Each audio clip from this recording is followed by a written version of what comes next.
So let me give you who this person is. The man Peter Obi. Number one, he has a lot of experiences in the banking and finance sector. He was the youngest chairman of Nigerian bank. That's Fidelity Bank. At the age of 34 years in 1994, he became the chairman and the highest shareholder of Fidelity Bank. He moved Fidelity Bank from tier 3 to tier 2. He led Fidelity Bank to tier 2 status in year 2000. He set blueprints for Fidelity IPO. He led the groundwork for Fidelity Bank to go public in year 2005. And 17 years of consistent dividend. Fidelity Bank was paying dividend to all shareholders for 17 years before he left that position. There was no CBN bailout for Fidelity Bank when he was the chairman of Fidelity Bank, because during the recession, economic recession in Nigeria, virtually all banks were calling for CBN to bail them out. Fidelity Bank stand tall and became tier 1 bank. It helped Fidelity Bank to be among the Nigerian tier 1 banks alongside First Bank, UBA, Zenith Bank. He was the chairman, Guardian Express Mortgage Bank Limited, chairman, Future View Security Limited, Peter Obi, chairman, Paymaster Nigeria PLC, Peter Obi, director, Guardian Express Bank PLC, director, Chams Nigeria PLC. Chams Nigeria PLC is also in the Nigerian Stock Exchange. You can buy stock from Chams. You can make money. It's a telecommunication company.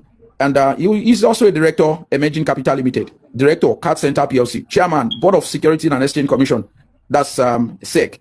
While he was the Board of Securities and Exchange Commission, he was offered a lot of money, apartment. He refused. He was sleeping in his own private house, and he was given allowance. He, at the same time, refused to collect it. He was serving the country in those office, and he was the first Nigeria to not accept any of those allocations or allowances that is entitlement.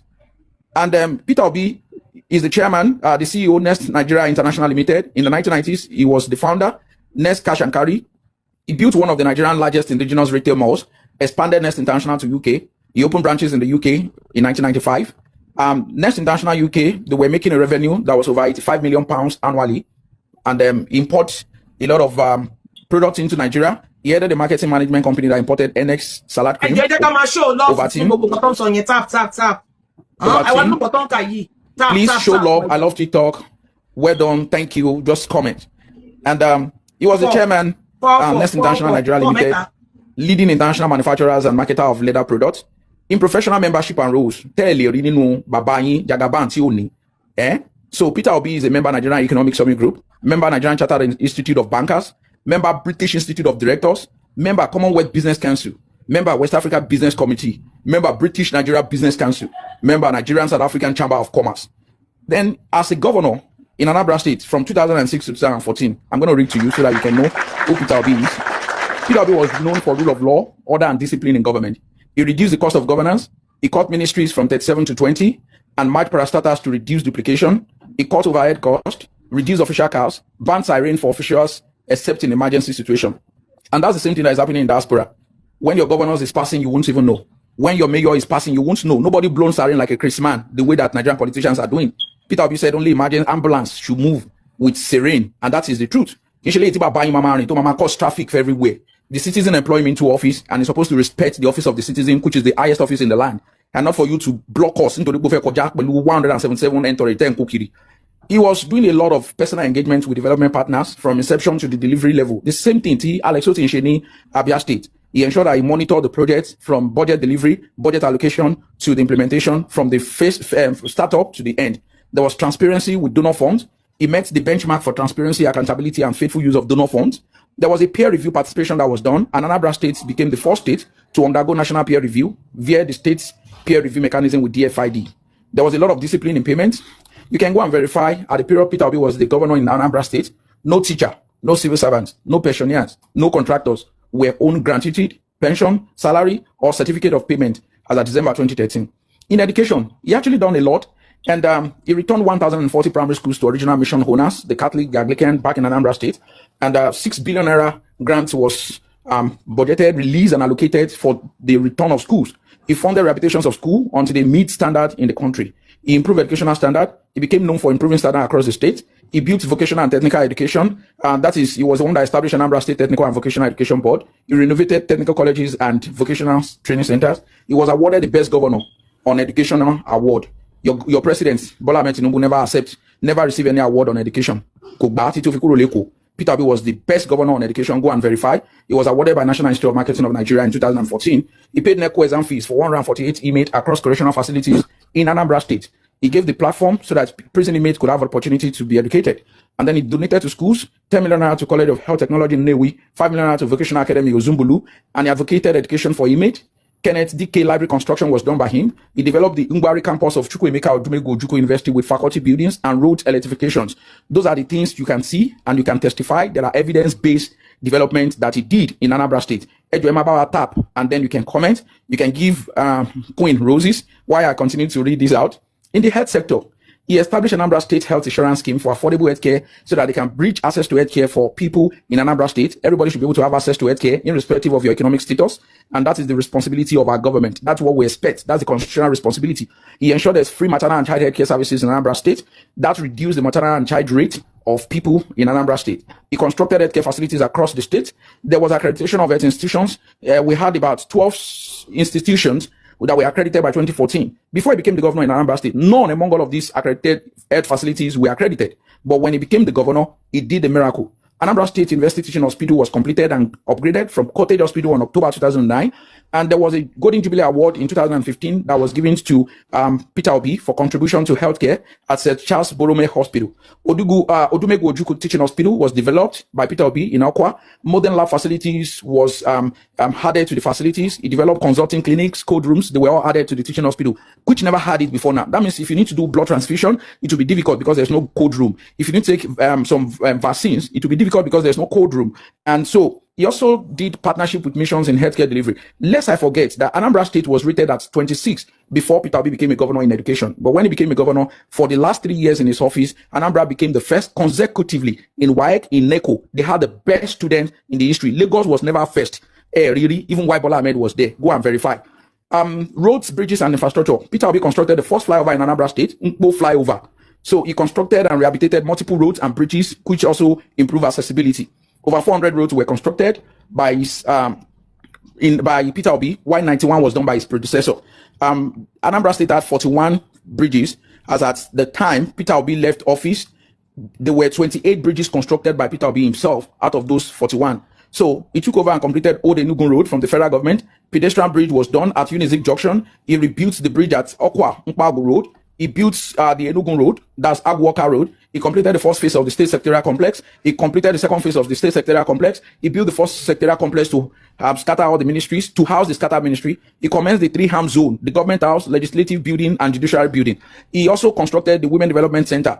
Lest I forget that Women Development Center was the first initiative of the wife of Babangida, Miriam Babangida, that established better life for rural women. And the wife of Sonia Abacha also took intervention. They were doing some of those things. While your first lady, Bola Ahmed, is distributing 50,000 for Akara and then Kuli Kuli. So, Skill Acquisition Center was constructed. Ekweme Square development was done. And Peter Obi did the first poverty mapping in Nigeria. There was no governor, no state in the history of Nigeria that did the poverty mapping in order to reduce poverty in the country. But Peter Obi did for his state.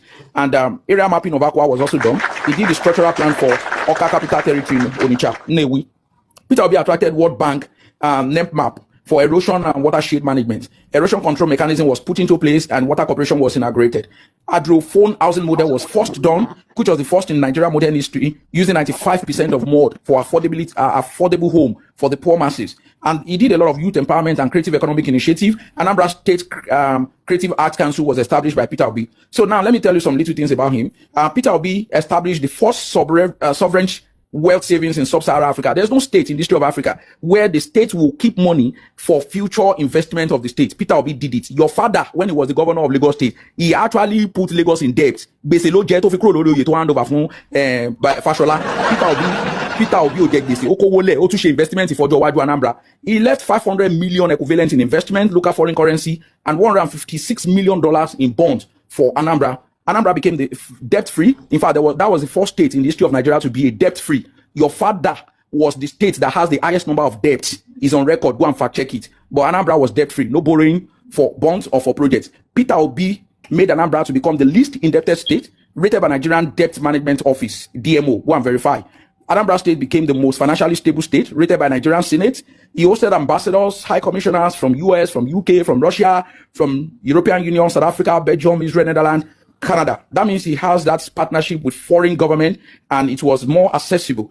And Peter Obi ended the state status. Anambra was blacklisted before his tenure. Anambra became the only state. Wọ́n ti máa ń jí governor gbé. Wọ́n máa ń jí governor gbé ní Ngige tó wà ní APC. Nísìn, wọ́n jí gbé, wọ́n kidnap odidi governor. Anambra was known for terrorism, for kidnapping, for banditry. But Peter Obi came in and all of those things disappeared. That is some of the characteristics you see in somebody that is carrying grace. Peter Obi is carrying too much grace that can cause sleepless nights to the camp of APC. He was the best state in development partnership, adjoined for commitment to reforms.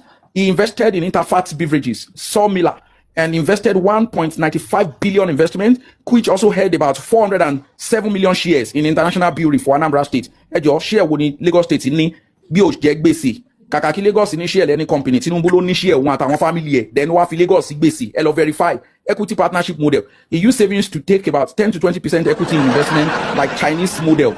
LG Electronic Training Center was built in Anambra State. That was the largest in Africa in partnership with Peter Obi as the governor of Anambra State. Then he also gave enabling environment to Juhe Pharmaceutical that was commissioned in his tenure that established parental drug factory to want to produce ogun to meet international standard and that had the WHO pre-qualification license to produce all these medications. Ewo le nse leko, igbo lon ta leko, won tin company to produce ogun nígbà tí Tinubu wà ńbẹ̀. Igbo gbana nǹkan ton gbe niyen. Anambra became an oil producing state during his tenure. Let's go to transparency.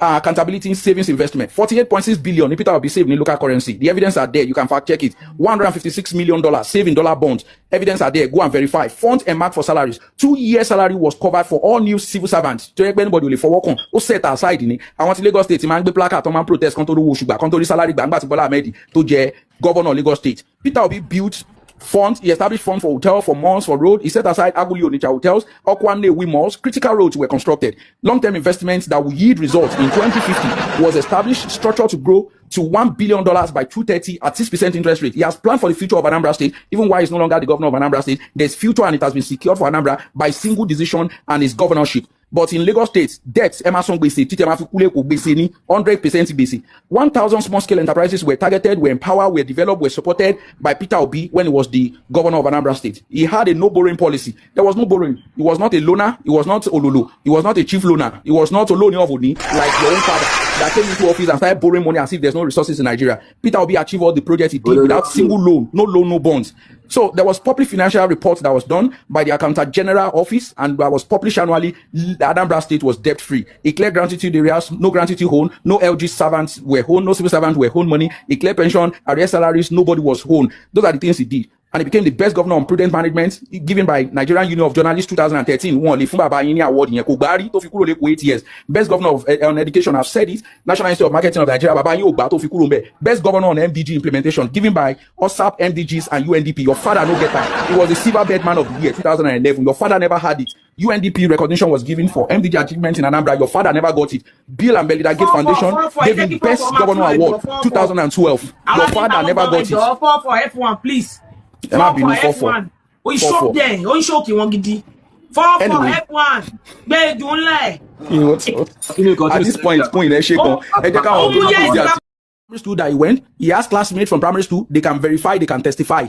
He doesn't go to primary school with ghosts that have disappeared in the graveyard. He went to secondary school. The secondary school name is there. We have the name. He has classmates that can verify, that can testify, that can witness to the fact that Peter Obi went to school. He went to NYC. He has colleagues, he has mate that did NYC together. They can verify, they can testify. He went to university. Babanyi only classmates. And Okuloba Losi school. One just available. And Peter Obi has father. We know where his father is from. We can tell. Agboleto tiwa. Konshebiti Babanyi to dekbe yamoga jile komanso story. Babanyi oni baba. Mobito ti jade. Peter Obi has mother.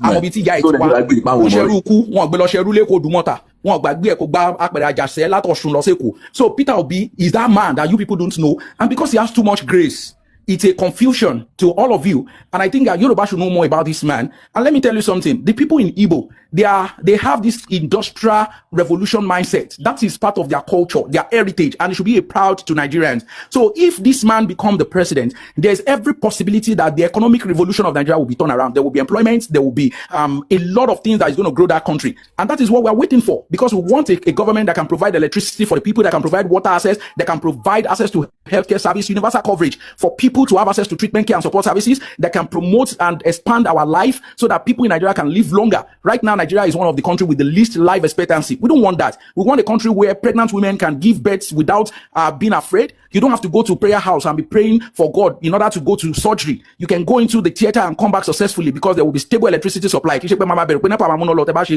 generator. I mean, there's so much disaster that APC has brought, and you cannot compare that to what Peter Obi has to offer. If you're not joining the movie trail of NDC, it means you are brain dumb. You are useless. Yeah,